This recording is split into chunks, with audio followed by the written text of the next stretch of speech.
কিন্তু এর যেটা সমস্যা এখন আমরা দেখতেছি সেটা হচ্ছে যে ডিপফেক প্রতিদিন হাজার হাজার যারা যারা ভালো মাইন্ডের যারা ভালো নিউজ করেন তারা আবার খারাপ নিউজও জানেন যে কিভাবে। আমি আওয়ামী লীগের লোক, আমি সারাদিন চাবো যে মানুষের মনে সন্দেহ ঢুকাই দিতে। এমন এমন সন্দেহ, এমন এমন এমন ফটো কার্ডের অত্যাচার, প্রতিদিন হাজার হাজার ফটো কার্ড আসতেছে।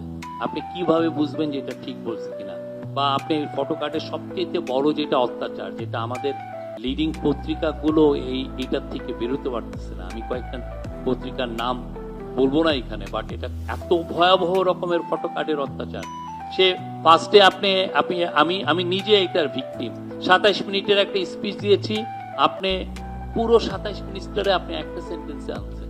সত্য, আমি যেটা বললাম এটা সত্য। বা আপনি প্রথমে একটা সেন্টেন্স নিল আর পিছনের দিকে আর একটা সেন্টেন্স নিয়ে দুইটাকে জোড়া লাগা এমন ভাবে দিল, আপনি শফিক সাহেব এই কথাটা বলেছেন, রিজভী সাহেব এই কথাটা বলেছেন, জামাতের আমির এই কথাটা আসলে বলেছেন। আপনি কি হলো, সে আপনি বুঝতেছেনই না যে সে কিভাবে আপনার ফটো কার্ডের মাধ্যমে সে আপনার ইয়ে করতেছে। খুব দ্রুত এআই এর মাধ্যমে দ্রুত ফটো কার্ড করা যায়, এআই এর মাধ্যমে আপনি 2-3টা কোট এনে আপনি ইয়ে করতেছে, মানে আপনাকে খুব কুইক করতেছে। কিন্তু কুইক করতে যে আপনি নিজেই ডিফেক স্প্রেড করতেছেন, জনমনে আপনি ঘৃণা তৈরি করা ফেলতেছেন। এবং এটা সবচেয়ে ভয়াবহভাবে ইউজ হচ্ছে মাইনরিটিদের এগেনস্টে, ভয়াবহভাবে। আমাদের সত্যিকার অর্থে যে কোনো দেশে মাইনরিটি প্রোটেকশনটা তো হচ্ছে সবার জন্য একটা আমানত, সেই জায়গায় ইউজ করা হচ্ছে, এমন ভাবে আপনাকে ম্যানিপুলেট করা হচ্ছে আপনি চিন্তা করতে পারছেন। আর এআই তো আমরা যেটা এখন যেটা দেখছি, এআই এর প্রথম ফার্স্ট যুগে আমরা আছি।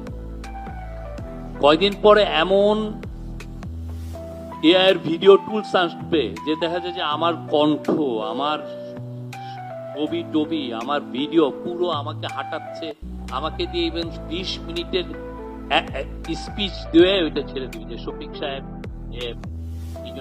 আজকে জাতীয় কি বলবো যে প্রেস ক্লাবে এই কথাটা বলেছেন। আমি হয়তো ওইখানে যাইও নাই, অথচ সে 27 মিনিট আমার একটা স্পিচ দেওয়া হয়নি এআই দিয়ে।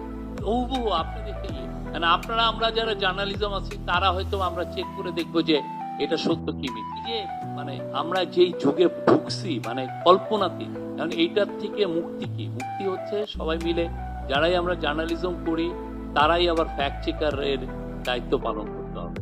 কেননা এই দায়িত্ব যাদের নেওয়া উচিত ছিল, যে প্ল্যাটফর্মগুলো ফেসবুক, ইনস্টাগ্রাম, টুইটার মানে এক্স,